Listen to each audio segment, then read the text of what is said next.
essential, interesting video opening. Lots of cuts, very fast music. Yeah.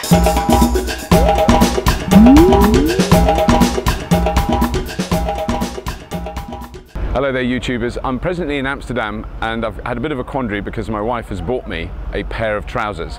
So the making do, year of making do has kind of gone to pot a bit, but it's lovely in Amsterdam, although it's horrible weather, it's raining, but it is very nice here and we both decided this is where we want to live if we live in a city. But the trousers are very nice, they weren't expensive, but they were new, they were from Docker on the Prinsengracht. And I feel very bad about them. I'm not wearing them at the moment because I've got the wrong shoes to go with them. Oh yes, and the Anne Frank, we've also bought this, which is the Anne Frank diary, which we bought from the Anne Frank house in Amsterdam, which was extraordinary. And I've walked past it before, I've never been in it. So it's all those things you've got to do in your life. Everyone's got to see the Anne Frank house really, at least once in their life. So that's really supporting the Anne Frank house. So that's not bad, is it? Is it all right to buy that? It's debatable if it's all right to buy that book, really. But she's asking all these difficult questions, which she does. And of course, she won't do an interview about how annoying it is. But isn't that all right? I didn't see what's wrong with buying the book. Well, if you're really making a decision not to consume anything for a year, you've got to kind of, you know, it just gets really complicated when you start compromising and buying some things, even if they're all right, you know.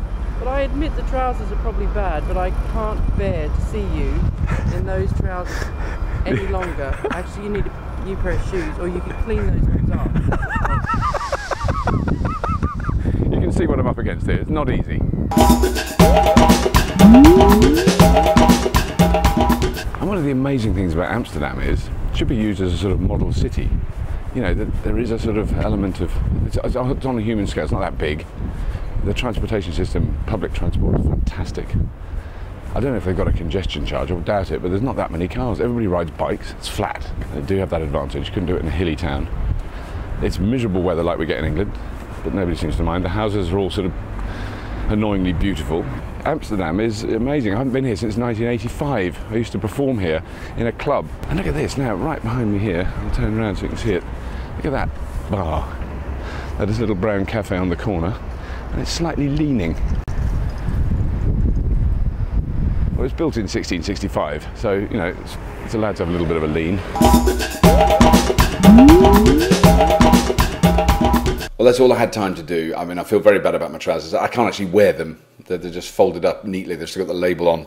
But I'll have to get used to it. I mean, it was a birthday present, you know, and it's my birthday in a couple of weeks' time. It was an early birthday present. The Anne Frank book is beautiful. It's a stunning thing to have, and you know, that's it. But I haven't got another birthday this year, and so it's sort of onwards and downwards.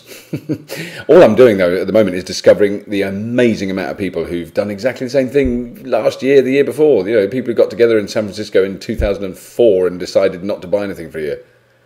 Oh, it's so unoriginal, but I've got to stick with it now. Amsterdam, fantastic city, really is the best city I've ever been to, and I've been to a few. And yes, we flew on a plane, so our carbon footprint is the size of Saudi Arabia, I should think by now. It was a very short flight, but we did fly there, yeah. But we did ride bikes while we were there. We rode bikes a lot and caught the electric trams, and it was all very, very cool. And we spoke to a lot of Dutch people who were just, you know, just really ace people. And they have this lovely, slightly soft ash. In fact, I discussed the soft ash at great length in the streets of Amsterdam, but because it was very windy, you couldn't hear a fucking thing I was saying, which is a bit of a shame, because I made some funny jokes, and also a Dutch person heard me speak like this, which is how they speak when they speak in English, and looked slightly annoyed, possibly, or maybe thought I was just a Dutch dork who was speaking in English into a camera. I felt like such an idiot. That's enough. I'll speak to you soon, YouTubers. Haha, way to go.